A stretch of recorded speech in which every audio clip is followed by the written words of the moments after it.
So we discussed the one abstract representation of a system, finite state machine. So how to simulate these finite state machines in advance? Okay, these finite state machines will require description of the finite state machine and what would be a good graphical representation of the system. Carl Adam Petrie, I don't know whether he really thought about that or not, but it has been known that he is an inventor of the PetriNet, and he invented it at the age of 13. All right? Isn't it astonishing?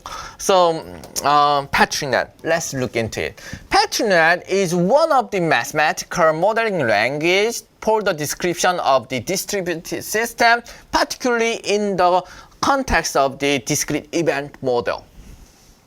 Let's imagine that human as a system, and let's imagine that two individuals as a 2D distributed system. They have their own interest in doing certain or performing certain events. Okay, they are independent in that sense. And then, however, they will interact with each other, and that interaction should be modeled somewhere, somehow. And PetriNet could be one of such kind of interaction representation model, right? And in the discrete event context. So how that PetriNet will look, how that PetriNet will look like? So this PetriNet, this is one example of the PetriNet, and PetriNet is basically a directed bipartite graph. Directed means that it has a direction. It's graph. So graph has a node and edge, and of course you can see that edge is being here, edge is being here and here and here. Node is where? Node is being this like this rectangle, circle, rectangle, circle, and rectangle. And so these are the nodes. There are two different types of the nodes. And so that 2 means the bi, so the bipartite graph. And bipartite graph, two different nodes, and edge is linking in conjunction with only these two different types of nodes. Okay, so rectangle must be linked to the circle, and circle must be linked to the rectangle, and rectangle must be linked to the circle, and so forth. So that we call it, since it's being directed, two nodes, and only that connection, bipartite graph. And there is one thing missing. What is that? With tokens.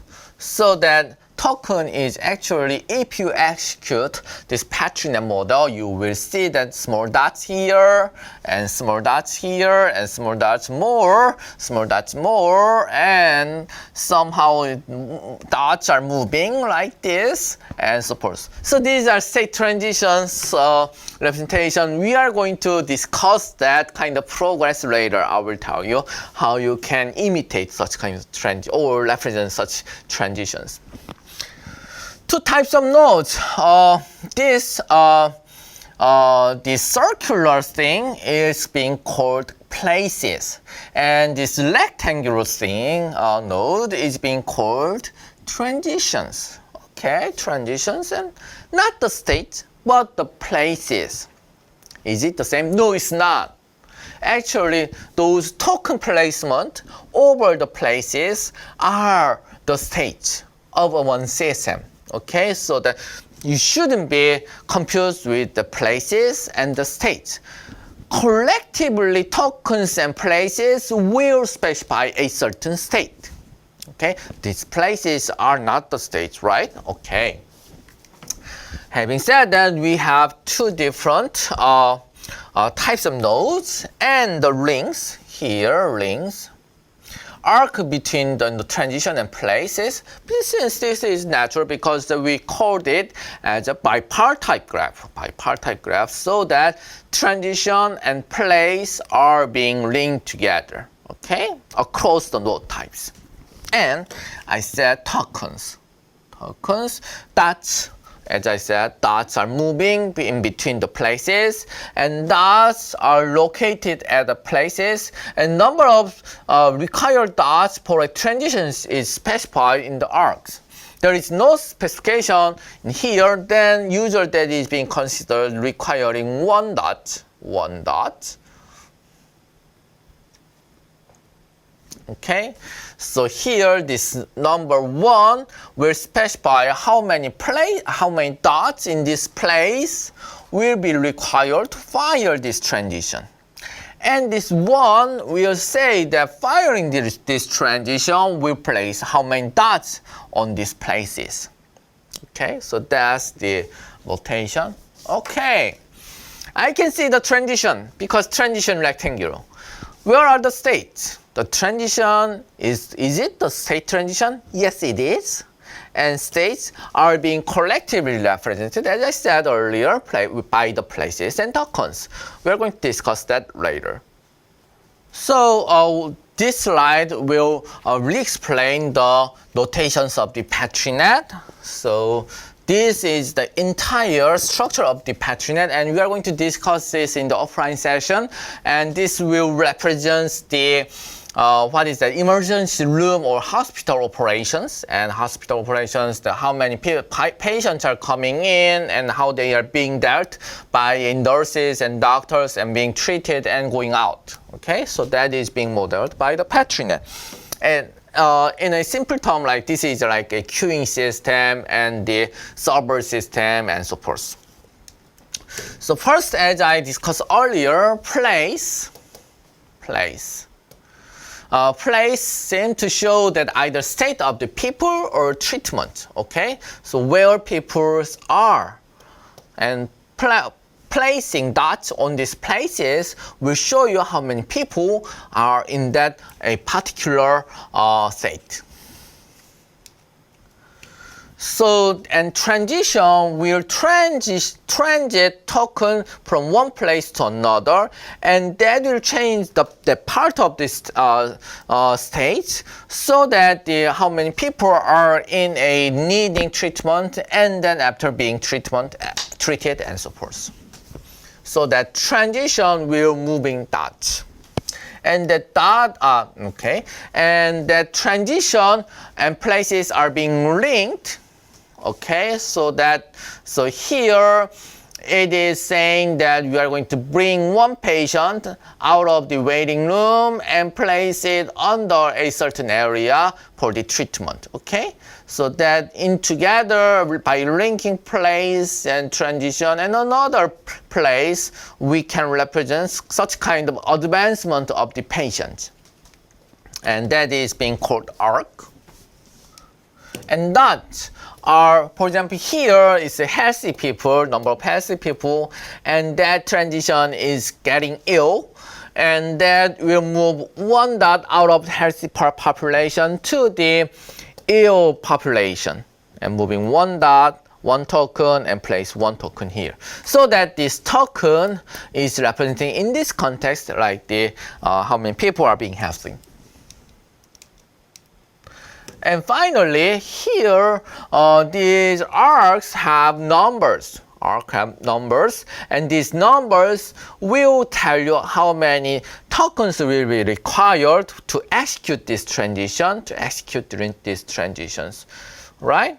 And then if it is not being specified here, then it will tell you how many token, or if it is not being placed, so specified, it's just one, and this transition from transition to the place will specify how many tokens will be placed on the next place, next designated place. Okay, so that this is required or being placed number of tokens. So I gave you the graphical notation of Petri net, and let's turn ourselves to the mathematical notation of Petri net. This type of mathematical specifications follows the foundation of the discrete mathematics, in Korean 이산수학. So how it is being specified? This Petri net N is being specified with the 3 tuples or triple. The first tuple is a set of places. Okay, of course, set of places, P. And T is a set of the transitions, okay, these rectangles. And then what do we need? Arcs, right? Arcs. And the arc F is being specified by this PT and TP and joint. And union. P and T are being linked together so that this is the combination. And T and from T transition and place is being combination. Okay, there is one misstatement here. This N is not the Petri net, but N is the Petri net's network structure. And now it comes to the Petri net. Okay, Petri net is being specified by the Pn, and N is what? N is the net structure, which is being already specified by the triple. And M is what? M is a function of M place to JIT. JIT is a countable cell. Okay, countable 0, 1, 2, 3, 4, 5. Okay. 0, 1, 2, 3, 4, 5. Shows how many tokens are being located at a certain place. Okay, so we are if we ask for a certain place, how many tokens do we have for this specific place? M will tell us how many dots are being there, tokens are being there. Okay. And W is being specified. W is a F, right? Arcs to the JIT. So how many tokens will be required to process to fire this transition? And this arc will have a specified number, the count of tokens that will require.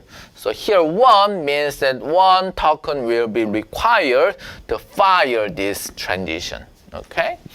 So that M is a number of tokens we have on places, and W is a specification of the requirements to fire, to traverse that arc between the place to the transition.